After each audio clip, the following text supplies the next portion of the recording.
Hello everyone, welcome back to my channel. तो यहाँ पे हम देखेंगे आज के शॉर्ट नोट में हमें क्या क्या मेंशन करने की ज़रूरत है। पहला एक आया है चैट जीटीपी से रिलेटेड, तो इसके बारे में जानेंगे। ये एक चैट बॉट है और इसमें एक टर्म का जिक्र हुआ है टोकनाइजेशन, तो वो हम देखेंगे कि टोकनाइजेशन है क्या। तो ये एक क्या है, इसमें क्या होता है टोकनाइजेशन में, मशीन क्या करती है, पहले तो ब्रेक करती है सेंटेंस को। जैसे कोई भी सेंटेंस लिखा है, जैसे आप ये देख लो, फॉर एग्ज़ाम्पल तुम ये डाल दो कि अभी कौन जीता आईपीएल, जैसे ये तुमको सर्च कर लेना है। या फिर यूपीएससी 2023 का पेपर कैसा था, ठीक है। या ये लिख लो कि डाउनलोड 2023 पेपर ना। तो वो पहले क्या करेगी, मशीन फर्स्ट ब्रेक करेगी सेंटेंस को, ठीक है, जो वर्ड है उस पर उनको फिर क्या करेगी, प्रोसेस करेगी आगे फर्दर, मतलब लिटिल लिटिल वर्ड्स में डिवाइड करके आगे का प्रोसेस करती है, उसको टोकनाइजेशन कहते हैं। और अगर टाइप ऑफ टोकनाइजेशन टेक्निक की बात करें तो ट्री बैंक टोकनाइज़र होता है, जो कि क्या करता है, ब्रेक करता है वर्ड को और सेंटेंस को। और वो किस पे बेस्ड होता है, based on rules that linguist use to study, मतलब किस लैंग्वेज में यूज़ कर रहे हैं स्टडी के लिए, उसके बेसिस पे वो ब्रेक करता है। दूसरा है सबवर्ड टोकनाइज़र, ये अलाउ करता है, अलाउ मॉडल टू लर्न। वो क्या करता है, अलाउ करता है लर्न करने के लिए some common word and modification to the word, ठीक है। और उसके बाद है ओपन एआई। ओपन एआई में क्या होता है, maker of chat GPT and GPT type of sub word tokenizer called byte pair encoding. तो इसको कहते हैं बाई पेयर इनकोडिंग। तो तीन तरीके का इसमें होता है। 2022 में अमेजन ने क्या किया था, रिलीज़ किया था एक पैरेलल डेटाबेस 1 मिलियन, ठीक है, यूटेरेंस के, ठीक है, यूटेरेंसेस के, जो कि 52 लैंग्वेजेस में थे, जिसको मैसिव कहा गया, ठीक है, कॉल्ड मैसिव। और ये जो पैरेलल है, अगर उसके बारे में देखें कि वो क्या है, parallel some utterance presented in multiple language. Parallel क्या होता है कि जिसमें सेम यूटेरेंस जो होते हैं वो प्रेजेंट किए जाते हैं मल्टीपल लैंग्वेजेस में, ठीक है। यूटेरेंस की बात करें तो ये एक सिंपल क्वेरी और फ्रेज को हम कहते हैं। साइंस से रिलेटेड है ये सारी चीज़ें, तो थोड़ी आपको समझने में वो लग सकती हैं, ठीक है। और अब यहाँ पे हम नेक्स्ट आ जाएं तो टॉय इंडस्ट्री से रिलेटेड पहले भी हमने डिस्कशन किया है, फिर से न्यूज़ में आया है। तो ये इसलिए आया है कि रिसेंटली ये हुआ है कि जो एक्सपोर्ट है हमारा वो बढ़ा है टॉय इंडस्ट्री में। 2021 2022 में देखा जाए तो 2020 से लेके 21 से 22 तक। और जो ending decade of import dominance है वो रिड्यूस हुआ है, बाकी जो एक्सपोर्ट है वो बढ़ा है टॉय इंडस्ट्री में। तो यहाँ पे मैंने शॉर्ट में भी कर दिया कि एक्सपोर्ट बढ़ा है, इंपोर्ट घटा है, जिससे आप जान जाओ।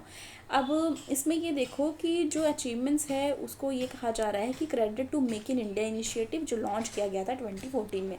तो जो मेक इन इंडिया इनिशिएटिव 2014 में लॉन्च किया गया था, ये बोला जा रहा है कि उससे बहुत ज़्यादा फ़ायदा हुआ है। एक और टर्म आया है D coupling and D risking. तो ये यूएस और बाइडन एडमिनिस्ट्रेशन के टाइम पे यूज़ करने वाले टर्म्स हैं। तो ट्रम्प एरा, जब ट्रम्प थे उस समय पे डी कपलिंग यूज़ करा जाता था वर्ड, और डी रिस्किंग अभी बाइडन एडमिनिस्ट्रेशन में यूज़ किया जा रहा है। इसमें बात करें तो इसमें है कि जो यूएस है वो शिफ्ट कर रही है अपनी पॉलिसी चाइना की तरफ, डी कपलिंग से डी रिस्किंग की तरफ, ठीक है। और ईयू जो है, यूरोपियन यूनियन, उसने ऑलरेडी डिक्लेयर किया है कि it's approach to China will be based on the derisking, कि उसके जो भी अप्रोचेज होंगे चाइना के लिए वो डी रिस्किंग बेसिस पे होंगे। अब यहाँ पे देखो, डी रिस्किंग फंडामेंटली मीन्स, मतलब डी रिस्किंग का मतलब क्या होता है, resilient effective supply chain and ensuring we can not subjected to coercion of any other country. तो ये एक डी रिस्किंग का के बारे में है।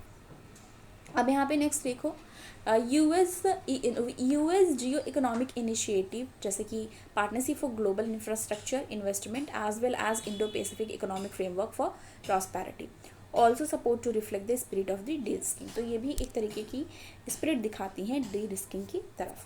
अब डी रिस्किंग क्या है ये देखेंगे, तो ये डी रिस्किंग कहाँ की ज़रूरत क्यों पड़ी, मतलब ये जानो कि डी रिस्किंग नीड क्या है डी रिस्किंग की, या डी रिस्किंग क्या किस तरीके से अप्लाई होता है। तो जैसे कहाँ पे होता है, ट्रेड वॉर जो यूएस चाइना का है एक, तो वो एग्जांपल हुआ। ताइवान यूएस चाइना का जो ये है उसमें, यूक्रेन वॉर पे, ठीक है। तो इन सब चीज़ों पे डी रिस्किंग के फैक्टर्स देखने को मिलते हैं। Geopolitical ramification of D risking की बात करें तो D risking steps of US, जिसमें जैसे बहुत सारी जो ग्रुपिंग है, जैसे क्वाड है, G7 है, नेटो है, तो ये सारी चीज़ों को मिला के अगर देखा जाए तो वर्ल्ड पोलराइजेशन की तरफ बढ़ रहा है, जिसमें सब लोग किसी न किसी पे अपने एक्सेस को बढ़ाने की सोच रहे हैं, जैसे साउथ चाइना सी पे, ठीक है, अरब नेशंस पे, तो इस पे और ग्रुपिंग कर रहे हैं, जिससे टाइज स्ट्रॉन्ग कर रहे हैं, पोलराइजेशन की तरफ बढ़ रहे हैं। तो ये सारी टर्म्स देखने को यहाँ पे मिल रहे हैं। नेक्स्ट हमारा है Buddhism as tool of soft power. तो ये आप IR में कर सकते हो कि कैसे बुद्धिज़्म एक टूल है सॉफ्ट पावर का।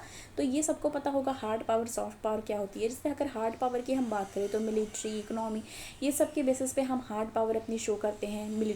जैसे कि अगर हमें किसी से थ्रेट है या कोई हमारी नेबरिंग कंट्री, तो हम ये दिखाते कि हम भी कमज़ोर नहीं हैं, हमारी भी मिलिट्री स्ट्रांग है, इस तरीके की चीज़ें होती हैं। पर सॉफ्ट पावर जैसे बहुत सारी चीज़ों के थ्रू, ठीक है, जैसे अपनी पॉलिसीज़ के थ्रू, ठीक है, अपने कल्चरल के थ्रू, जैसे अगर बुद्धिज़्म की बात यहाँ पे की जाए, जैसे नेपाल हुआ, चाइना हुआ, तिब्बत हुआ, यहाँ सब बुद्धिज़्म का बहुत ज़्यादा है, वहाँ पे बहुत सारे उनके जो मानने वाले हैं बुद्धिज़्म के।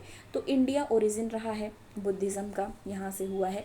तो एक तरीके से ये हेल्प कर सकता है जो भी ऐसी कंट्रीज जैसे नेपाल है, नेपाल और चाइना, सॉरी तिब्बत, ये सब है, तो उसको क्या कर सकते हैं, इन्फ्लुएंस में भी बहुत हेल्प करता है। तो अब इसमें देखो ग्लोबल बुद्धिस्ट समिट हुआ अप्रैल में, primarily to provoke China by promoting Tibetan Buddhist Dalai Lama. तो आपको दलाई लामा और ये सब चीज़ें तो ऑलरेडी पता है। अब इसमें देखो India's international centre for Buddhist culture and heritage, वो कहाँ पे होने वाला है, coming up in Lumbini, Nepal. अब चाइना क्या कर रहा है, China utilize Buddhist narrative alongside infrastructure investment. China भी बुद्धिज़्म नरेटिव जो है वो आगे ले जा रहा है, और वो कहाँ कहाँ कर रहा है, वो श्रीलंका में, कंबोडिया में, लाओस में, और अदर्स जो बुद्धिस्ट कंट्रीज़ हैं जैसे साउथ ईस्ट एशिया वगैरह में, वो अपने इंफ्रास्ट्रक्चर इन्वेस्टमेंट और ये सब वहाँ पे कर रहा है। तो ये सारी चीज़ें हैं जो हमको थोड़ी बहुत देखनी थी आज के लिए। थैंक यू सो मच, मिलती हूँ मैं नेक्स्ट वीडियो के साथ।